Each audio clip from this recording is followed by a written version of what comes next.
दोपहर का समय था। गांव के सभी लोग एक साथ बैठकर बातें कर रहे थे।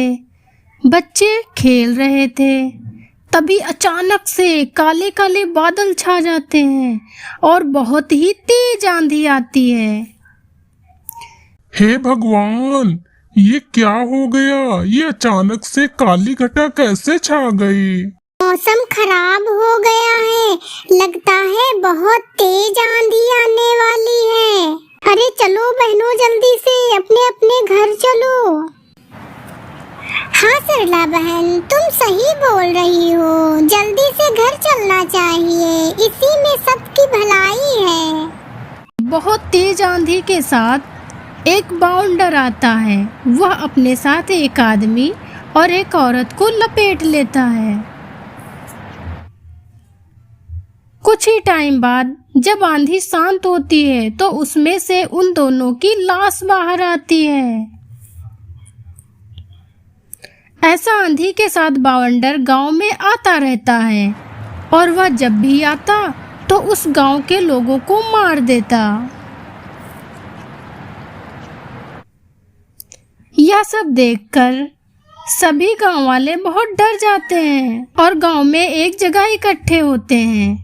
अरे भैया, जिस तरह गांव में लोगों की मौत हो रही है, कुछ दिनों में तो गांव ही खाली हो जाएगा।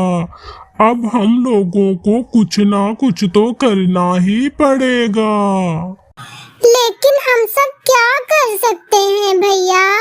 पता नहीं कैसी विपदा आ गई है हमारे गांव में, हमारा तो माइंड ही फ्यूज हो गया है। तभी वहां पर गांव के मुखिया जी आते हैं।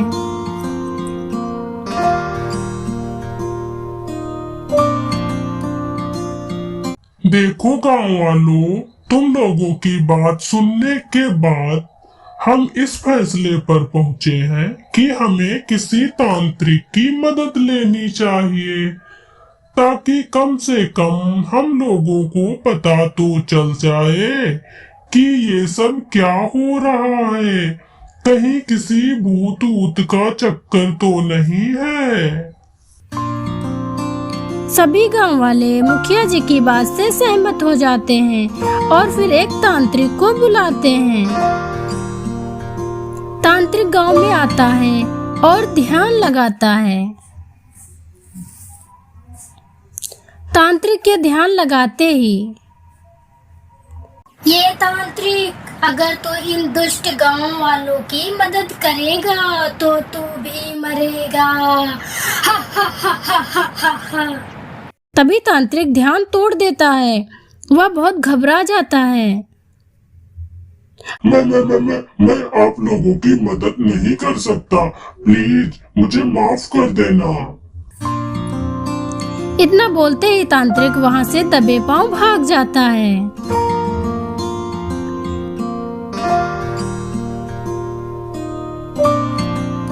एक दिन फिर से गांव में बहुत तेज आंधी आती है। हा हा हा हा हा हा। मार डालूंगी, एक एक को मार डालूंगी। इस आंधी में कोई भी जिंदा नहीं बचेगा। मेरी आंधी सबको मार देगी, एक एक इंसान को मार देगी। हा हा हा हा हा हा हा। अब अगला शिकार किसे बनाऊं? तभी उसे दो बच्चे खेलते हुए दिखते हैं।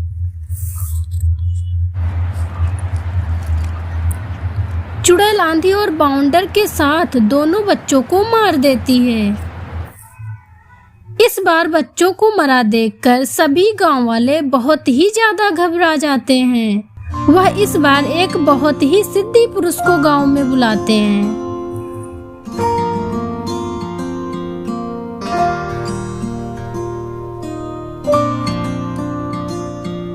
इस गांव पर किसी चुड़ैल का साया है, लेकिन तुम लोग चिंता मत करो। उस चुड़ैल के कहर से तुम सब गांव वालों को मैं छुटकारा दिलाऊंगा।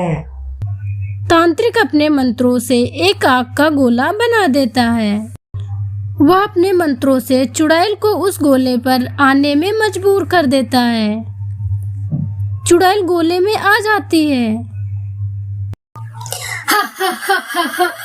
ए तांत्रिक, तूने मुझे यहाँ बुला तो लिया है, लेकिन तू इन दुष्ट गांव वालों को मरने से नहीं बचा सकता है। इस गांव का एक एक बच्चा तक नहीं बचेगा मेरे प्रकोप से। शांत हो जा चुड़ैल, शांत हो जा। पहले तू मुझे ये बता, तू इन गांव वालों को क्यों मारना चाहती है? क्या बिगाड़ा है इन मासूम गांव वालों ने तेरा? ये सब गांव वाले मासूम नहीं है। इन सब गांव वालों ने मुझे और मेरे परिवार को मारा है। मैं इसी गांव में अपने पति और अपने 2 बच्चों के साथ रहती थी। एक दिन गांव में आंधी आई, मेरे घर का छप्पर उड़ गया। पहले बावंडर ने मेरे 2 बच्चों को मार दिया। मैं चीखती रही, चिल्लाती रही, इन गांव वालों से मदद मांगती रही, लेकिन कोई भी नहीं आया मेरी मदद करने। तभी तेज आंधी के साथ दूसरा बावंडर आया, उसमें मैं अपने पति के साथ मर गई। इस गांव के सभी लोग पापी हैं। इन्हीं लोगों की वजह से मेरा पूरा परिवार नष्ट हो गया। उस दिन आंधी इतनी तेज थी, अगर कोई भी घर से बाहर आता तो वो नहीं बचता। इसलिए हम लोग तुम्हारी मदद नहीं कर पाए। प्लीज हमें माफ कर दीजिए। मैं किसी को भी नहीं छोड़ूंगी। एक एक करके तुम सब मरोगे, तुम सब मरोगे। चुड़ैल के ऐसा बोलते ही तांत्रिक अपने जादू भरे मंत्रों से चुड़ैल को जला देता है। उस दिन से सभी गांव वालों को चुड़ैल की आंधी से छुटकारा मिल जाता है और वो सभी खुशी खुशी रहने लगते हैं।